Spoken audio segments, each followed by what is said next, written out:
Good Monday Matters. It's a little bit late, but it's been a busy weekend, and at least I'm not sitting in the car. My name is Mike Courtney, and every Monday I take a few minutes to talk about some topic that hopefully helps your life to be happier, healthier, and perhaps a little bit holier. Today I want to talk about being a mighty man of God or a mighty woman of God. Most of you know, if you follow this at all, follow me at all, that I had been planning for a while a men's retreat.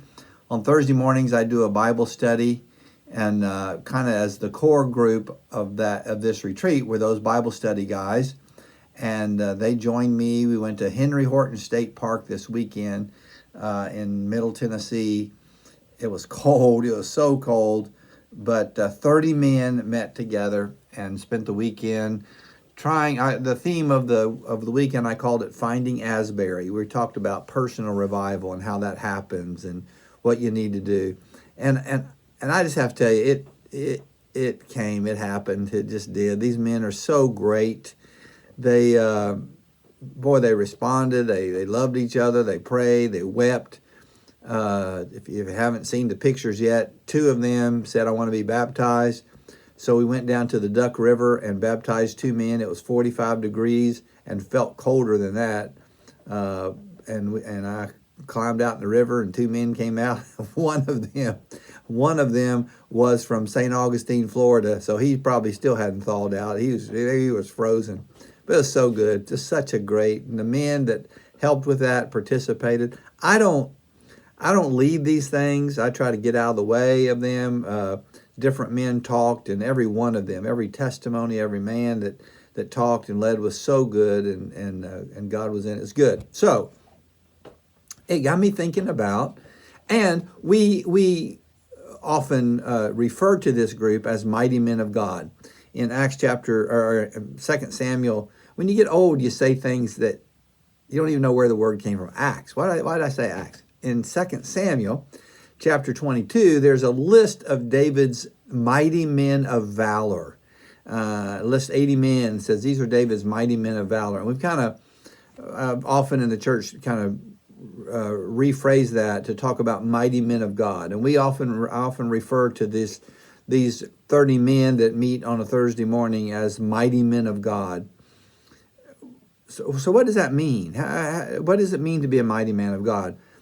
On Saturday night, I did speak, and Myron, one of my friends from the group, asked if he could come up and pray for me. And he prayed for me, and he referred to me as a mighty man of God. And as he said that, I thought, and I said to the group, I don't feel like that. I don't feel like a mighty man of God. I don't feel particularly wise or holy or godly. I don't feel like a mighty man of God. So what does it mean to be a mighty man of God? It certainly doesn't mean that you're perfect. None of the men listed in 2 Samuel were perfect. None of the people in Scripture that God uses are perfect. So it certainly doesn't mean perfect. What are the attributes of a mighty man of God or a mighty woman of God? Well, I jotted down these 5 because, first of all, I believe they're true, but secondly, because they were so evident this weekend. These 5 things, and a couple of them we've already talked about over the last few weeks, but I want to just highlight again. First of all is honesty. The guys were honest this week. They testified. They told stories about who they were and where they'd been, and not stories that cast blame on somebody else. You know, this was my parents' fault, or this was my wife's fault, or this was... They told gut level stories of this is who I am. This is the mistakes I made. This is the choices that I made. They were honest, absolutely honest. And it seems to me that part of what it takes to be a mighty man of God is to be, or a mighty woman of God, is to be honest. It all centers on that. I don't know how much I need God. I don't know what He can do for me. I don't know how far I fall short until I'm willing to be totally, completely honest. So, honesty. It takes humility. Honesty creates humility. When you're honest, you got to be humble. If you're really telling the truth, and you're going to be humble about who you are and where you've been. And these men there was such humility in the room. There was nobody was making my story better than your story or my deal bigger than your deal. Just great humility. I saw that, and when I see godly people, my father-in-law comes to mind. Such a godly man he was, and the most humble man that I know. Humility, whether you're a mighty man of God or a mighty woman of God, I think there's great humility. And then there's hunger. Blessed are those that hunger and thirst for righteousness. These men were hungry. They were hungry in a literal sense. Man, they ate. We ate well, but they were hungry for God, and they came expecting God. And I had said all along, look, we're going to have fun, but we're after revival, and it came, and I mean, it just came in the hearts of these men. So I think part of what it takes is a hunger and a thirst, a desire, a longing, as the deer pants for the water brook, so my heart longs for thee. And then finally, it takes hope.